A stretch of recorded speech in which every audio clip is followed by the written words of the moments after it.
তোমরা জামাত ইসলামীকে নিষিদ্ধ করেছো, আর আমি তোমাদেরকে গোটা পৃথিবীতে নিষিদ্ধ করে গোটা পৃথিবীর 1 ইঞ্চি জমি থাকবে না যেখানে তুই পা ফেলতে পারবি। শুধু না ইল্লাবি সুলতান, আমার রাজ্যে 1টা ইঞ্চি জায়গা তোর জন্য আমি বৈধ রাখবো না, গোটা পৃথিবীটা তোর জন্য আমি অচল করে দিলাম। যতদিন পর্যন্ত মসজিদের ইমাম এবং বাইরের ইমাম এক না হবে, ভালো করে খেয়াল করেন, যতদিন পর্যন্ত মসজিদের ইমাম এবং বাইরের ইমাম, ইমাম মানে কি নেতা, তো মসজিদে আসলে ইমাম বলি আর বাইরে গেলে কি বলি নেতা বলি, ওই বাইরের নেতা যতক্ষণ ইমাম না হবে, আবার মসজিদের ইমাম যতক্ষণ পর্যন্ত বাইরের নেতা না হবে, বুঝে গেছেন বক্তৃতা শেষ। যতক্ষণ পর্যন্ত বাইরের নেতারা মসজিদে ইমাম হন নাই ততক্ষণ পর্যন্ত মদিনায় শান্তি প্রতিষ্ঠা হয় নাই। যতক্ষণ পর্যন্ত মসজিদের নববীর ইমাম মদিনা রাষ্ট্রের রাষ্ট্রপতি হয় নাই ততক্ষণ পর্যন্ত মদিনায়।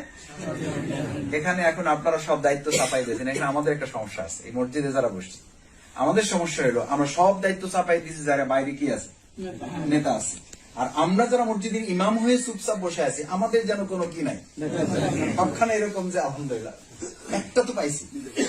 অথচ এই ভাগাভাগির কাজ কিন্তু তৎকালীন সময়ের মুশরিক মুনাফিক জাহেলরা রাসূল সাল্লাল্লাহু আলাইহি সাল্লামকে এই প্রস্তাবই দিয়েছিল যে মোহাম্মদ তুমি তো একবার খারাপ নেই, আমরা এখানকার নেতা আর তুমি ওখানকার নেতা কেন, আবার ভুলে গেলে কবে,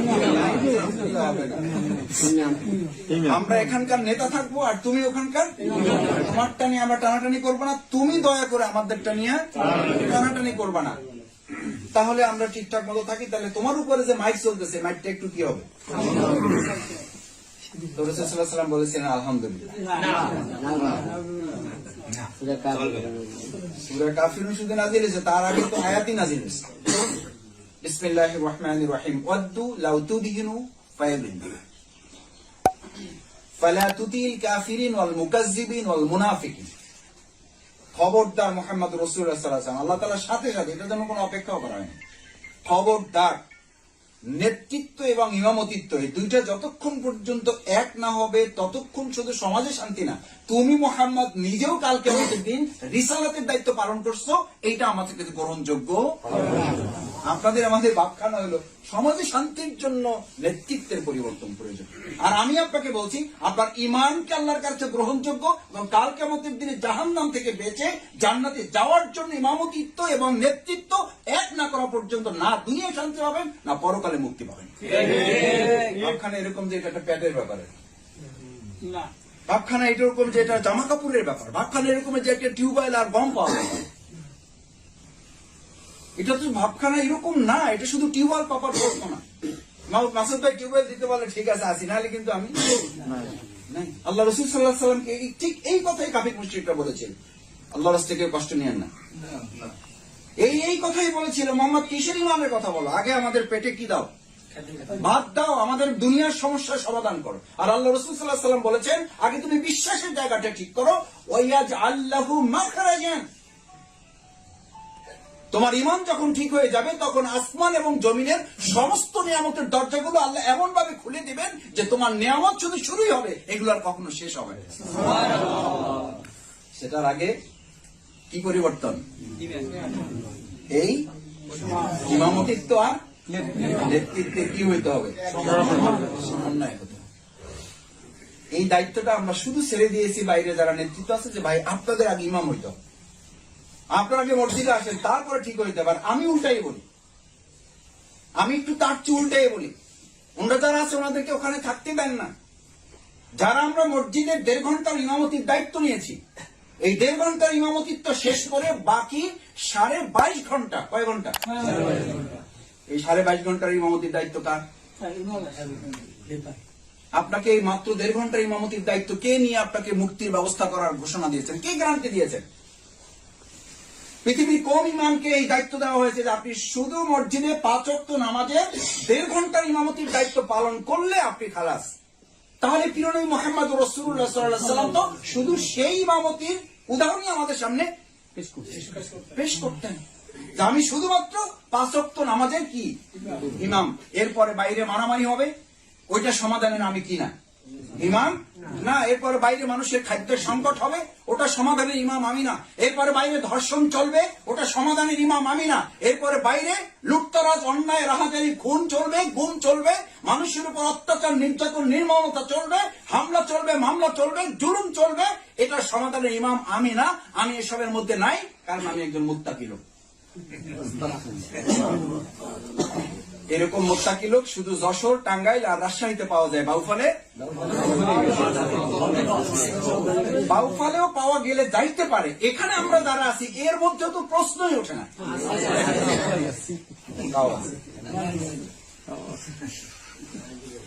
আমি তো মনে করছিলাম শুধু যশোর পর্যন্ত এটা রাখলে চলে।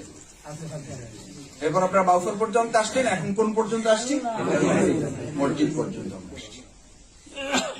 বাংলাদেশ জামাত ইসলামী অন্যান্য সমস্ত দলের সাথে, শুধুমাত্র অন্যান্য সমস্ত মানব রচিত মতবাদ সম্বলিত দল না, অন্যান্য সমস্ত ইসলামী দলগুলোর সাথে এবং অন্যান্য সমস্ত মানব রচিত মতবাদ সহ অন্যান্য সমস্ত দলগুলোর সাথে মৌলিক তিনটা পার্থক্য। অন্যান্য সমস্ত দলের প্রথম লক্ষ্য হচ্ছে যা সফলতা, যা ব্যর্থতা সব দুনিয়া থেকে হবে, শেষ হবে, শুরুও হবে। সফলতা ব্যর্থতা সব কোথায়? এখানেই। আর বাংলাদেশ জামাত ইসলামীর সফলতা এবং ব্যর্থতা দুটোর কোনটাই এখানে কি হবে না, নির্ধারিত।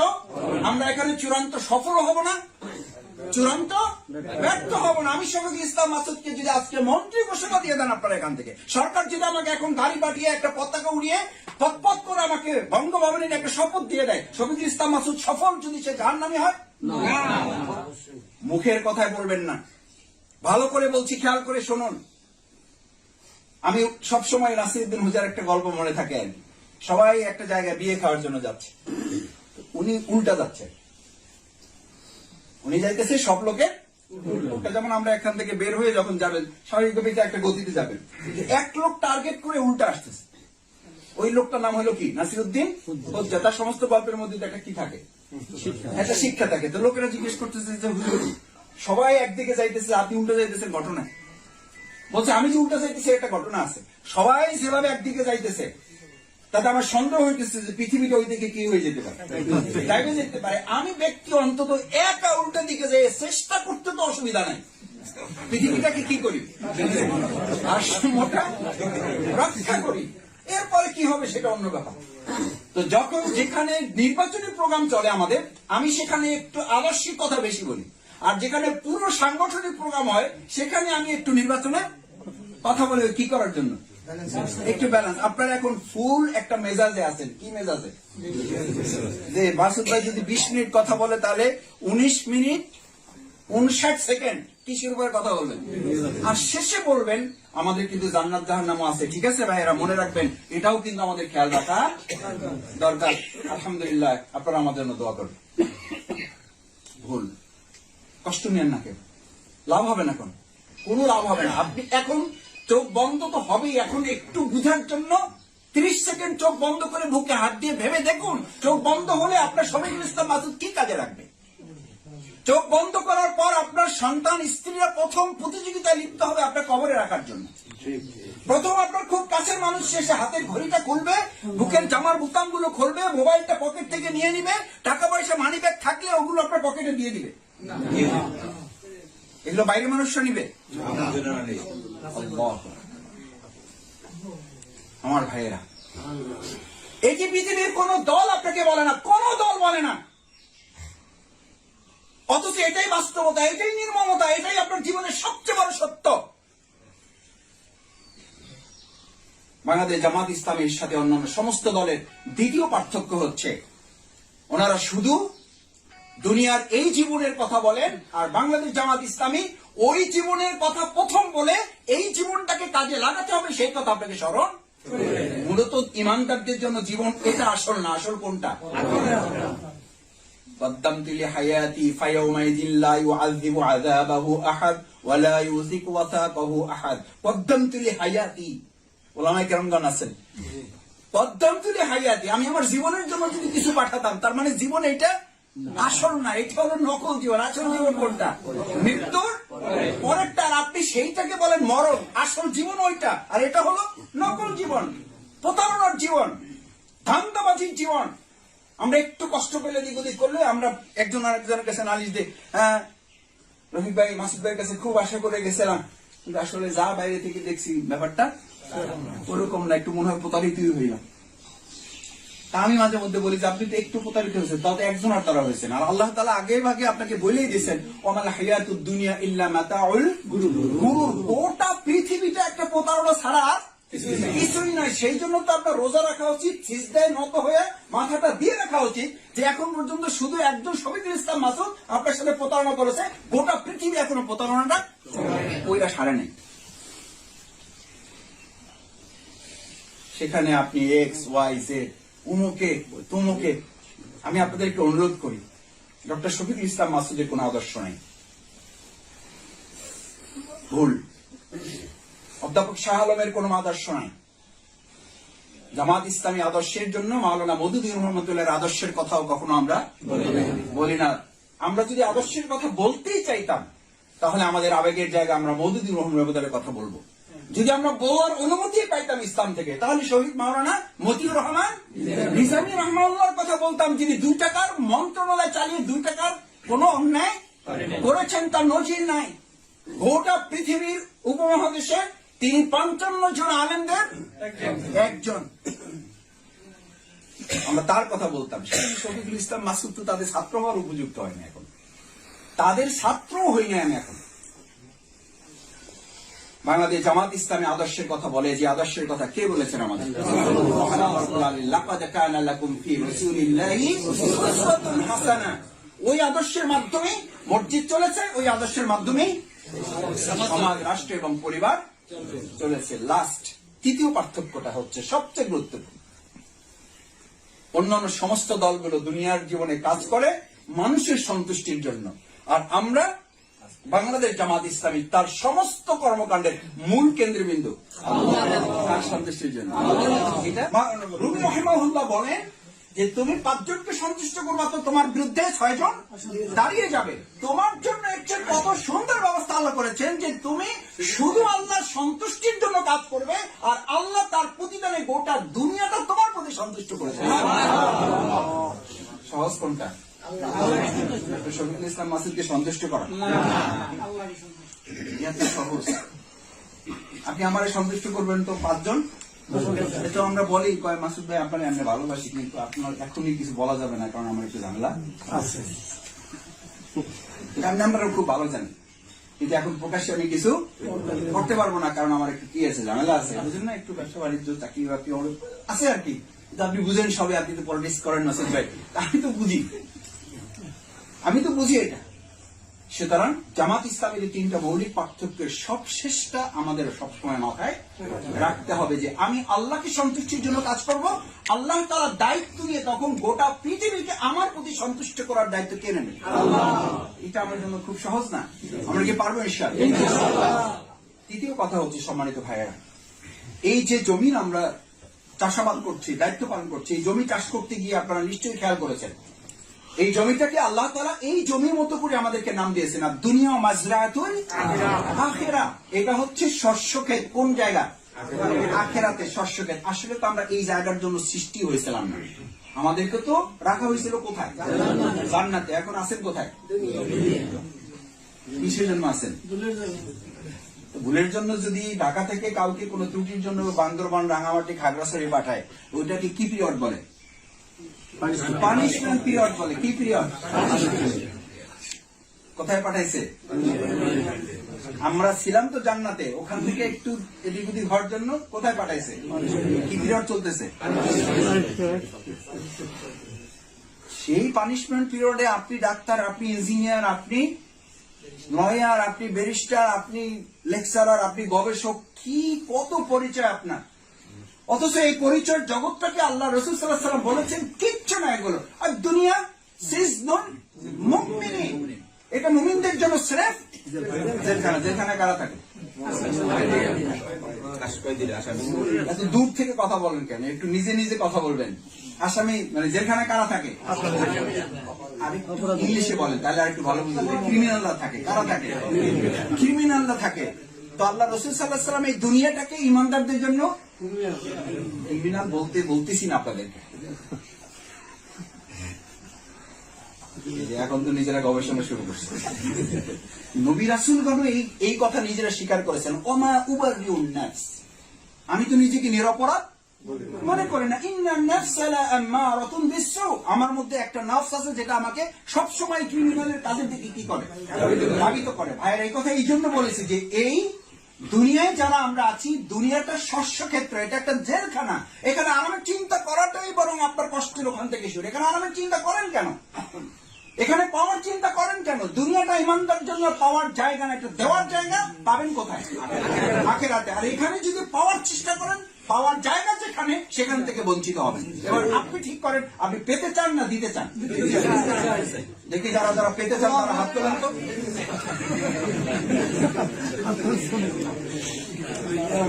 এবার দুনিয়াতে পেতে চান না দিতে চান? দেখি কারা কারা দিতে চান। আল্লাহ আপনি দয়া করে হাতগুলো কবুল মঞ্জুর করুন। সুতরাং এখানে পাওয়ার চিন্তা করলেই কষ্ট হবে, কারণ এটা পাওয়ার জায়গা না। এখানে পাবেন, পরকাল হারাবেন। এখানে দিবেন, পরকালে ভোগ করবেন। কারণ এখানে সর্বোচ্চ কত বছর পাবেন? 20 বছর, 50 বছর, 80 বছর, 100 বছর। 80 বছর পর পাইলেই বা কি করবেন? 80 বছর পর সব পাইলেন, কিছু করতে পারবেন? প্রতিদিন একটা করে মুরগি খাওয়ার যোগ্যতা আপনার আছে, টাকা আছে, বিল্ডিং আছে, সব আছে, কিন্তু ডাক্তার বলেন যে কি খাবেন? ডাক্তার বলে দিয়েছে 1 কাপ আটার রুটি খাবেন আর একটু সবজি খাবেন, এর বাইরে গেছেন তো লাইফ। 80 বছরের পর সব খাইতেই দেয়, লাভ কি? কি লাভ? সেজন্য এই দুনিয়াটা আমাদের পাওয়ার জায়গা না, এটা আমাদের কিসের জায়গা? দেওয়ার জায়গা। আমরা কোথায় পেতে চাই? সেই জন্য সম্মানিত ভাইয়েরা, এই জায়গাটা আমাদের যদি দিতে পারেন, দেওয়ার জন্য আমাদের মানুষের কাছে আমরা যেতে চাই। আমরা শুধু আওয়ামী লীগের কাছে না, আমরা শুধু বিএনপির কাছে না, আমরা শুধু জাতীয় পার্টির কাছে না, আমরা শুধু ইসলামী শাসনতন্ত্র আন্দোলনের কাছে না, আমরা সমস্ত মানুষ, হিন্দু, বৌদ্ধ, খ্রিস্টান, সবার কাছে যেতে চাই এবং সবাইকে আমরা দিতে চাই। ইনশাআল্লাহ পারবো। সেটার জন্য শুধু নির্বাচন টার্গেট করা নয়। নির্বাচন একটা মৌসুম, একটা সিজন, সেটা টার্গেটে বাংলাদেশ জামাত ইসলামী 4 দফা কর্মসূচি, আমাদের 5 দফা কর্মসূচি। প্রথম হলো দাওয়াত ও তাবলীগ। মানুষের কাছে কিসের দাওয়াত দেবো আমরা? দিনের দাওয়াত দেবো। এটা আমাদের জন্য নফল না সুন্নাত? ফরজ। এটা ফরজ, কিন্তু একটু দুর্বল ফরজ। উদু ইলা সাবিলি রাব্বিকা বিল হিকমা, তোমার মানুষকে আল্লাহর পথে ডাকো। এই ডাকার মধ্যে শুধু নামাজের কথা আছে, রোজার কথা আছে, এইটা নাই যে তোমরা জাহিলিয়াত থেকে ইসলামের দিকে মানুষকে ডাকো। ভোট তোমাদের একটা আমানত, এটা খারাপ পাত্রে রাখলে ওই লোক যত গুনাহ করবে সমস্ত গুনাহের ভাগ তুমি পাবা। তোমার এই ভোট ভালো পাত্রে রাখলে, সেই লোক নির্বাচিত হয়ে ভালো কিছু করলে বা ভালো হবে, সমস্ত ভালোগুলো তুমি পাবা। সাদাকায় জারিও আছে, গুনায় জারিও আছে। এবার তোমার ভোট তুমি ভালো জায়গায় দিবা না খারাপ জায়গায় দিবা, এটা ইলেকশনের জন্য না, এইটা জান্নাত এবং জাহান্নামের ফয়সালা নির্ধারণ করার জন্য নামাজ রোজার মতো ইমানের দাবি নিয়ে আমরা এখন থেকে কাজ শুরু করব। এরপর মনে মনে চিন্তা করবেন, মাসুদ ভাই ইলেকশন যতটুকু পারি করি। এবার বাসায় গেছেন, ভাবি বলছে যে ইলেকশন তো তুমি করতেছো না, ভাব তেমন ধরছে যে এমপি তুমি হয়ে যাচ্ছ। আপনারা মনে করছেন আমি বই করে বলতেছি, আমারটা এখন করতেছি না। আমি ইলেকশন বহু আগে থেকে করছি। আমার ফখরুদ্দিন খান রাজুর ইলেকশনে আমি কিছু ছিল না, এক স্কুলের সামনে বলছে যে তুমি ওখানে আগে চলে যাও, আমি আর একটা মিটিং করে আসতেছি। কিচ্ছু নাই, কেউ নাই, মানে হেডমাস্টার একটা মাসিও নেই। মাইক একটা লাগাইছি, সামনে একটা টেবিল দিয়েছি, বক্তৃতা শুরু করছি, তো গলা টোলা ভাইয়ের শেষ হয়ে যেতেছে, লোক কিছু আসছে। এরপরে ভাইয়েরা বলা হয়েছে যে এবার আপনি আসতে পারেন, খেলা দেখানো শেষ, এবার ওষুধ বিক্রি। জানেন তো সাপের খেলা দেখানো কি, এবার কি বিক্রি শুরু হবে? ওষুধ বিক্রি শুরু। আল্লাহর রাস্তায় যদি আপনি মনে করেন যে নিতান্তই রাজনৈতিক বক্তব্যের জন্য এটা বলা, তাহলে আল্লাহর কাছে আমাদের প্রত্যেকের জবাবদিহি করতে হবে।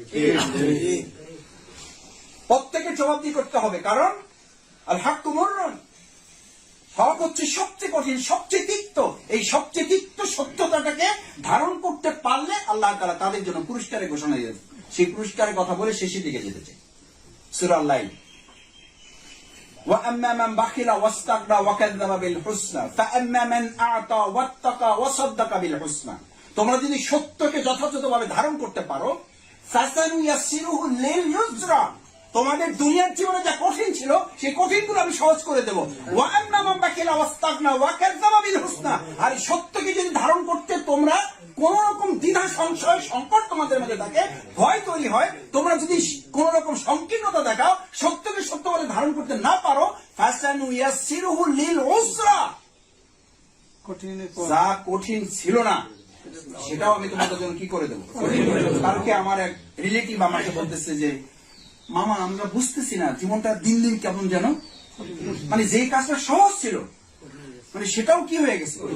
আমি বললাম এই তো বাগনা লাইন বুঝে ফেলছো তুমি, এটা তোমার কথা না, এটা কোথাকার কথা, এটা কোরআনের কথা। অসদ্দাকা বিল হুসনা, সত্যকে সত্য বলে যদি আপনি সাহস করে দাঁড়িয়ে যেতে পারেন তাহলে কঠিনটা আপনার জন্য কি হয়ে যাবে। আর যদি সত্যকে সত্য বলে ধারণ করতে আপনি কৌশলী ভূমিকার অংশ হিসাবে মিথ্যার আশ্রয় নেন, আপনি যদি মনে করেন এই অবস্থাটা এরকম থেকে কিছুদিন পরে এটা কেটে যাবে, কেটে যাবে না, বরং আরো জগদ্দল পাথর হয়ে চেপে বসছে এর চেয়ে বড় পাহাড় সমান হয়ে আমাদের ঘাড়ে বসে যাবে, কিচ্ছু করতে পারবে না। বসে গেছে না যায় না, এটা কার কথা? কিন্তু আপনি আমি বলেছি নিজে কি আমার এত কি দায় করছে, আমার এত কি দায় করছে, সমাজের সব দায় কি আমার একলার নাকি? এই দেশ গোল্লা গেলে তাতে আমার কি, এই দেশ গোল্লা গেলে তাতে আমার কি? এরকম কিছু মুত্তাকি লোকেরা বলেছিল, একটা জনপদের কিছু মুত্তাকি লোকেরা এরকম সিদ্ধান্ত নিয়েছিল যে এই জনপদ গোল্লা গেলে তাতে আমার কি, আমি তো নামাজ পড়ছি, আমি তো তাহাজ্জুদ পড়ছি, আমি তো চোখের এক পলক পরা পর্যন্ত সময় কোনো অন্যায় করছি না। আমার কথা কি বোঝা যায়? সেই জনপদ ধ্বংস করা হয়েছে না উন্নয়ন করা হয়েছে? সেই পদ্মা সেতু থাকা সত্ত্বেও না পদ্মা সেতু ছাড়াই আমাদের চোখে উন্নয়ন কিসের? পদ্মা সেতুর। আমাদের চোখের সামনে উন্নয়ন মেট্রো রেলে। আমি 2007 সালে বক্তৃতা করেছিলাম পাবলিক ফিল্ডে। আপনারা রাস্তার জন্য চিৎকার করেন, আল্লাহ রাস্তায় মাফ করে দিয়ে আমার পিতৃ সমতুল্য মুরব্বীরা, সেই 2007 সালে বক্তব্য মনে করে দিচ্ছি, ভিডিও আছে। তখন বলেছিলাম আপনারা রাস্তার জন্য চিৎকার করেন, অথচ রাস্তা দিয়ে কিছু সৎপন্থী যুবক তরুণ আপনার সন্তানরা হাঁটার মতো কিছু ভালো ছাত্র তৈরি হোক, কিছু ভালো মানুষ তৈরি হোক, হাঁটার মতো কিছু পথিক তৈরি হোক, কিছু সাহসী যোদ্ধা তৈরি হোক। আপনারা শুধু রাস্তায় চেয়েছেন, রাস্তায় হাঁটার মতো কিছু ভালো পথিক আপনারা কখনোই চাইতে পারেন নাই। যার কারণে রাস্তার পর রাস্তা হচ্ছে, ব্রিজের পর ব্রিজ হচ্ছে, বিল্ডিং এর পর বিল্ডিং হচ্ছে, আবার সাথে সাথে আমাদের কপালও পূর্বে পূর্বে এই ব্রিজ দিয়ে জাতির উন্নয়ন হয় নাই, মেট্রো রেল দিয়ে সোনার মদিনা গঠন হয় নাই, পদ্মা সেতু দিয়ে জাতির ভাগ্যের পরিবর্তন হয় নাই। ভাগ্যের পরিবর্তনের জন্য প্রথম প্রয়োজন হচ্ছে নিজের মুক্তির জন্য কাজ করা। সবশেষ অনুরোধ করবো ভাইয়েরা, বাংলাদেশ জামাত ইসলামীতে যারা আছেন, যারা আসছেন, যারা আসবেন, তাদের প্রথম কথা হচ্ছে আমি নিজের কি চাই? মুক্তি চাই। নিজের মুক্তির জন্য বাংলাদেশ জামাত ইসলামী আপনাকে প্রথম, আজকে আমার শ্রদ্ধেয় স্যার আমাদের প্রধান অতিথি জেলা আমির মহোদয় সেই কথাটি বলেছেন। রোপণ হওয়ার কথা শুনে আপনি ভাবছেন যে ভাই আজকে কি এই প্রোগ্রাম, আপনার প্রোগ্রাম একটা পাইনি, মানে আমাদের যেখানে পান, রাস্তায় পান, ঘাটে পান, যেখানে পান, ভাই রোপণ হয়েছেন, এই একটা পাইছেন, আপনারা কি একটা পাইছেন যে ভাই। আর ভাই এগুলো বাদ দেন, আগে আমরা ইলেকশনটা করে একটু কি করে নিই। কি বলেন? অবশ্যই ইলেকশন লাগবে, কিন্তু তার আগে অর্গানাইজেশনও লাগবে। পারা যাবে ইনশাআল্লাহ। কারণ আগে রাসূল সাল্লাল্লাহু আলাইহি ওয়াসাল্লাম ইলেকশন করেই সোনার মদিনা গঠন করে নাই। সোনার মদিনার আগে সোনার মানুষ, সেই সোনার মানুষ আমাদের এই বাউফলে তৈরি করতে না পারলে এরকম ইলেকশন করে হয়তো আপনি ভালো পরিস্থিতি পাবেন। পেয়েছেন তো, আমি রাজীবের সেই ইলেকশন থেকে শুনেছি, আলহাজ মাওলানা আব্দুল গনি সাহেবের ইলেকশন থেকে শুনেছি, আমার হাত ধরে ধরে এরকম বলেছে। ছোট মানুষ ছিলাম, আদর করতো, এই কপালে বহু মুরব্বীরা ছেলের মতো করে লেগে চুমু দিত, বলতেছে আমার ভাই তোমার কথা শুনে খুব ভালো লাগছে, রাজীব খুব ভালো মানুষ, কিন্তু ভোটটা এবার পছাইতে চাই না। সেই বাউফল তো এখন পাওয়া যাবে না। কি হাসি খুশি আপনাদের, আরে মাসুদ ভাই দাঁড়াইলে হয়ে যাবে। আমি এগুলো শুনি আর হাসি। আপনারা কি কোন বোকার জগতে আছেন? আস্তাগফিরুল্লাহ, মাফ করুন, আপনাদের মিস আন্ডারস্ট্যান্ড করছি না, আমি মিসট্রাস্ট করছি না, এই বদনপুরা বাজারে আমি জাস্ট কথা বলে দাঁড়িপাল্লা প্রতীকের ভোটটা চেয়ে পাশে আরেকজনের কাছে গিয়েছি। নৌকার আরেকজন এসে ওনার কাছে হাতটা ধরার সাথে সাথে বলছে যে ভাই নৌকায় ভোট দিয়ে দেবো, আগে এবার বলে দিচ্ছেন, আপনি আবার আমার আসছেন কেন? আমি জাস্ট ঘুরে এসে ওনাকে বললাম, চাচা কি বললেন এটা? কয় ভাতিজা তুমি এটা বুঝবা না, ভোট তো এক জায়গায় দিব, এটা তো ভিন্ন জিনিস, এইবার তো অন্তত ভোটটা পচানো যাবে না, তোমরা প্রস্তুতি নাও, সামনে ইনশাল্লাহ তোমরা পাবা। অথচ আমি হাত ধরার সাথে সাথে আমাকে কি বলছিল, দিয়ে দিচ্ছে। এটা নিয়ে তোমার চিন্তা করা, তুমি আমার কাছে সমানুষ্ট করো না। এই লোক বাউফলে এখন তো কেউ নাই আলহামদুলিল্লাহ। কেন বলেছি জানেন? কেন বলেছি জানেন? বলেছি এই জন্য যে এখনো এই ধারণা নিয়ে বাস করেন যে মাসুদ ভাইদের মতো, ফখরুদ্দিন খান রাজি ভাইদের মতো, আলহাজ মাওলানা আব্দুল গনি ভাইদের মতো, মাওলানা রফিকুল ইসলামদের মতো, অধ্যাপক শাহ আলমদের মতো লোকদের ভালোবাসা যায়, তাদের সাথে থাকা যায়, তাদের সাথে সংসার করা যায়, কিন্তু তাদেরকে একটা ভোট দেওয়া যাবে না। কারণ ভোট দিলে ভোটটা কি হবে? এই পচা ভোট থেকে এই পচা ইমানের লোকদেরকে আগে বের করে না নিয়ে আসতে পারলে আপনি এরকম হাজার হাজার শফিকুল ইসলাম মাসুদ বাউফলে নিয়ে আসতে পারবেন, কিন্তু এই জাতির পরিবর্তনে কোনো ভূমিকা রাখতে আমরা পারা যাবে ইনশাআল্লাহ। সম্মানিত ভাইরা, আমি আপনাদের অনুরোধ করতে চাই, আসুন আজকের এই সামগ্রিক পরিস্থিতি সামনে রেখে আল্লাহ তাআলা এতটুকু ভালো অবস্থা দিয়েছেন যে আল্লাহ তাআলা এতটুকু সময় নিরাপত্তা দিতে পারেন, সেই আল্লাহ তাআলা গোটা বাংলাদেশকে নিরাপদ করে দিতে পারেন না? দিবেন ইনশাআল্লাহ। যারা আমাদেরকে বাংলাদেশে আটকে দিয়েছিল, গোটা পৃথিবী তাদের কাছে এখন অচল হয়ে গেছে। গোটা পৃথিবীতে তাদের পা ফেলার জায়গা আল্লাহ তাআলা দিয়েছেন। ফানফুজু লা তানফুজুনা ইল্লা বিসুলতান। তোমরা জামাত ইসলামীকে নিষিদ্ধ করেছো, আর আমি তোমাদেরকে গোটা পৃথিবীতে নিষিদ্ধ করে আরো করবে। বহু আগে বলেছিলাম, আমি এই বক্তৃতা এখানে করে গেছি, এই আয়াত বলেছিলাম সূরা রহমানের। এগুলো দুনিয়ার কোন শাস্তি নয়, এগুলো আল্লাহ প্রদত্ত শাস্তি। এই মার্শাল র্যাবের ডিজিকে বলা হয়েছে, ইয়া মার্শাল এই পুলিশ প্রধানকে বলা হয়েছে, ইয়া মার্শাল এই সিসি প্রধানকে বলা হয়েছে, ইয়া মার্শাল এই প্রাইম মিনিস্টারকে বলা হয়েছে। কিসের ক্ষমতা তো? আমি এক সিগন্যাল দিলে শুধু বাংলাদেশটা, গোটা পৃথিবীর 1 ইঞ্চি জমি থাকবে না যেখানে তুই পা ফেলতে পারবি। আমার রাজ্যে 1 ইঞ্চি জায়গা তোর জন্য আমি বৈধ রাখবো না, গোটা পৃথিবীটা তোর জন্য আমি অচল করে দিলাম। দিয়েছেন না, দেন নাই? সুতরাং হতাশার কিছু নাই। একটা কথা বলে রাখি, এমপি, মন্ত্রী, চেয়ারম্যান, উপজেলা ভাইস চেয়ারম্যান, বাউফল পৌরসভা চেয়ারম্যান এবং 4টা ইউনিয়নের ইলেকশন, কথা একটাই, সেটা হচ্ছে আগামীর দিন এখন থেকে গোটা পৃথিবীর প্রত্যেকটা মুহূর্তে ইসলামের মুহূর্ত, গোটা পৃথিবী ইসলামের জাগরণ তৈরি হয়েছে।